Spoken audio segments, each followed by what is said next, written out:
Good afternoon, YouTube. This is Chuck, and it's Tuesday, December 5th, and I'm out working on my old truck.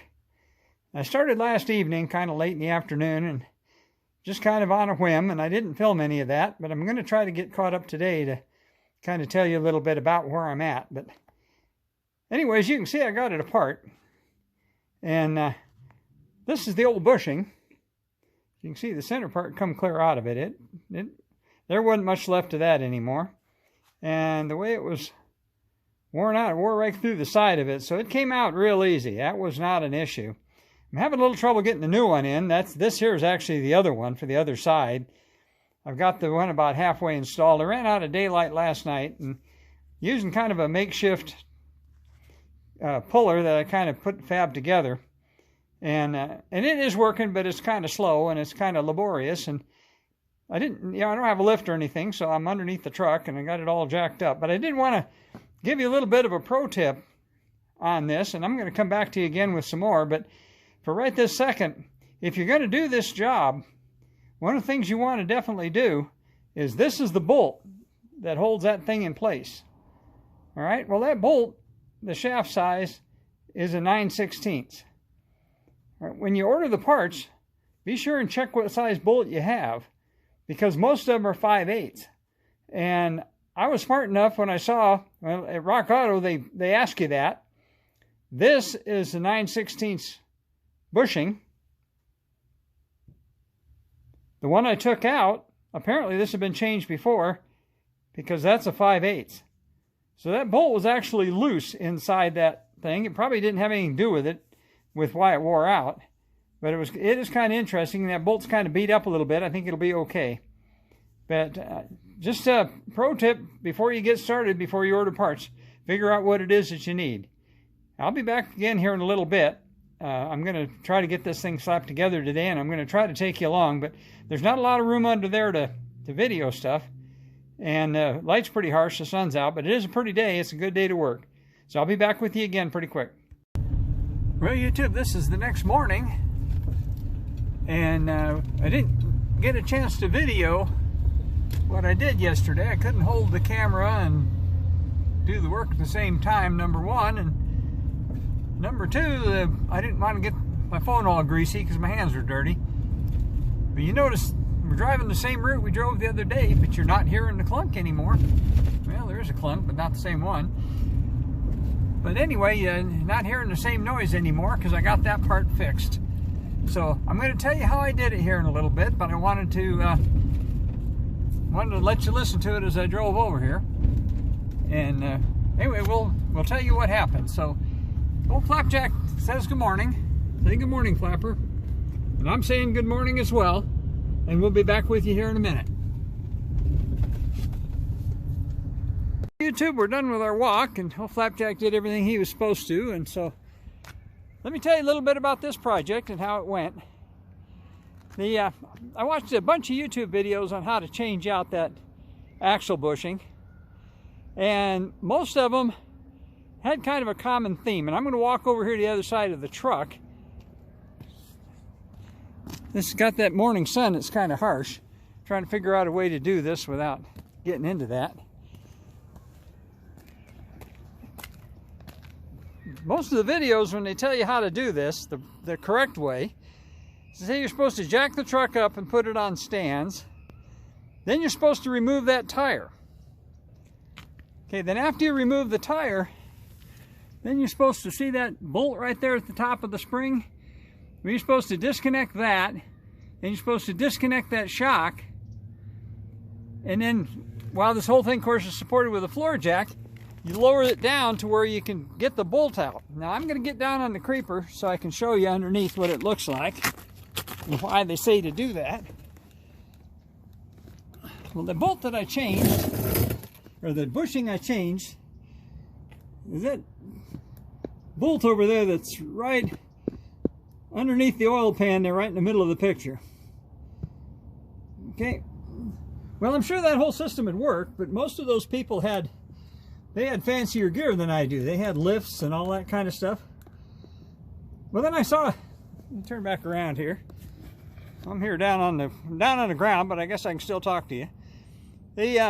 So I finally saw a video about a couple of redneck guys that did it in their driveway, and they just used real basic tools. And all they really used was a floor jack, and they didn't jack the wheels up. Well, the theory behind that is pretty solid, and that is that that whole suspension is anchored in 3 places. The pivot bushing over there, which is what you want to change. The radius bushing right there in front of you. And where the tire meets the ground. Well, you can disconnect one of those, and as long as you don't move that tire, that axle's not going to move. So they did it with just a floor jack, and what they did is they put the floor jack underneath the axle beam, which is right there, and they supported that, raised up just enough to get that bolt out over there, and then they dropped that end of that axle down. And they changed the bushing right there. So they were using a floor jack, but there was 2 of them. Well, I couldn't do that for a couple of reasons. Number 1, I was working by myself. And number 2, my floor jack is old, and it's hard to control. And when you try to lower it, it tends to go real fast. So it's real hard to bleed it down slowly. And working by myself, it meant every time I needed to raise it up or lower it, I had to crawl out from under the vehicle. So after 3 or 4 times of doing that, I decided to come up with something else. Well, what I used is that old scissor jack right there. Now, I bought that years ago because I had a lowered vehicle, and I bought that because I could get under it and raise it up being a lowered vehicle. And it's been banging around my shop for years, and I've used it for all kinds of things. So what I could do is I could put that underneath that axle to support that axle, and then I could control it underneath the vehicle without having to get out. And I could lower that end of that control arm down, or the end of that axle down. And so I used that, crawled underneath here, and as you can see, there's not a lot of room under here to work. But that worked perfect, and I was able to take the tension off of that axle enough that I could get that bolt out of there. Then I could lower the whole assembly down and take the old bushing out and put the new bushing in. Now it took me a while because I didn't have the proper kind of press either, and I'm going to talk a little bit about more about that in another segment. But for this one, this is what I did. I'm obviously over here in a clean parking lot, so I can crawl underneath here and talk to you about it without a bunch of stuff being in the way. I'm going to come back to you with the closing on this video when I get back home.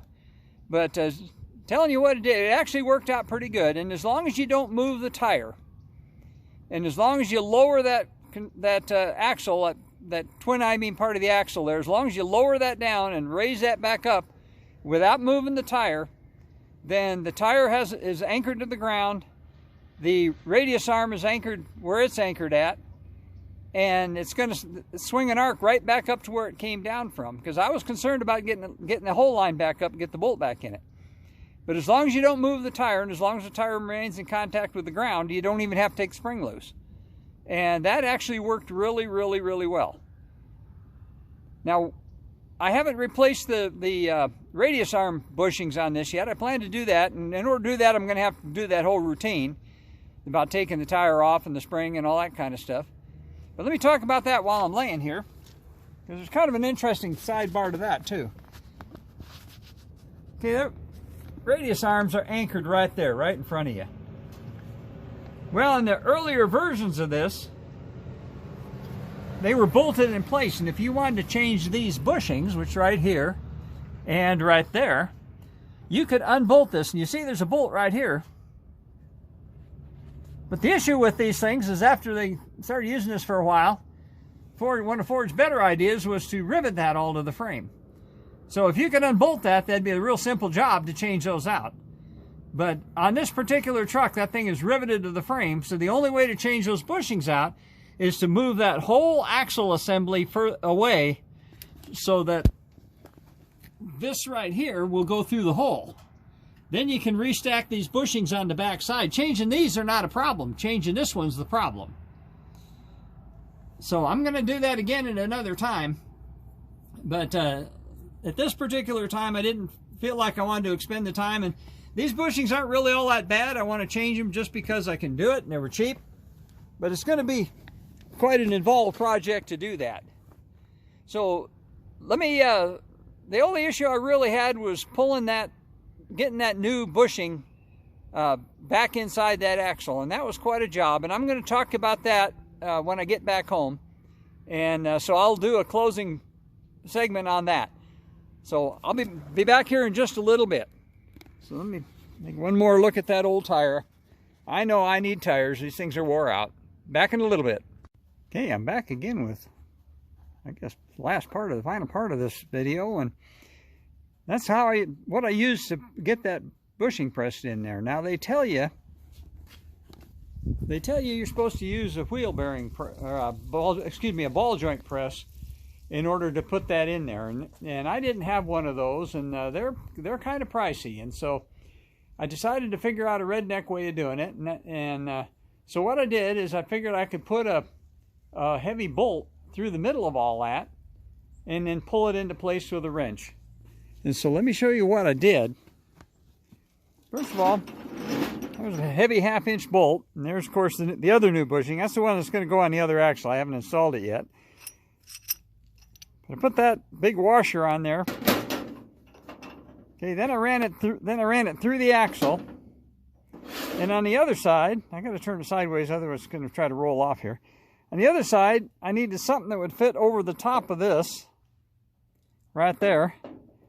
And so what this actually is this is actually a hub socket for a Dana 30 differential out front of an old Jeep. But it's the right size and it's pretty heavy duty. So I put it across that. Well, in the process of pulling on it, putting a nut on the end of that and pulling on that, I actually started pulling that in. I think that thing has still worked for the intended purpose, but it started damaging it. So I had this big old piece of heavy stock here, and I laid that over the top of that, and then put my bolt on top of that. So it all went together kind of like that.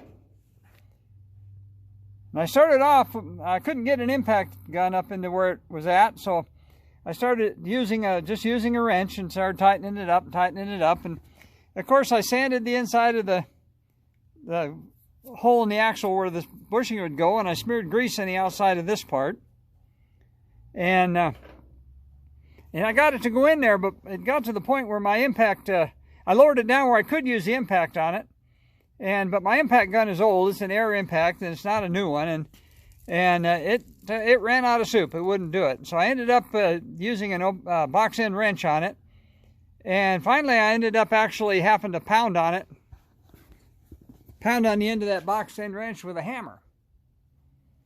Well, I managed to ding myself up a little bit in the process there, but that's kind of par for the course. I tend to do that.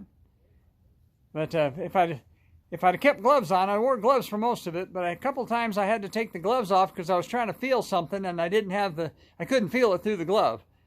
And when I took my gloves off, well, then of course I managed to hurt myself. But anyway, I heal up pretty fast. So anyway, that's the way I ended up doing this. I don't know if it's the right way, but the key thing there is as long as that front tire doesn't move, as long as it maintains contact with the ground, then you can drop that part of that twin axle beam down on a jack. Using that scissor jack made it infinitely variable, and the fact I could actually do it from underneath the vehicle without moving, that was a plus. If I'm going to do this thing again, I think it'd be much better to have the proper ball joint press. And I don't know if I could borrow one or something, but I'll figure it out when I get ready to do the rest of them. But eventually I'll go back and drop that whole suspension out of there and replace those radius arm bushings. But for right now, I did it the quick way, the Redneck way. It worked. The truck is fine. And for right now, I think I'll tell you as I always do, and that's take care of each other and love each other. And I'll be back again on another one on a different subject. But for right now, I got my old truck back on the road, and that was my goal. So give you one more look at my makeshift Redneck puller. And it worked pretty good, actually, for what it was. And I'll tell you, peace out for now.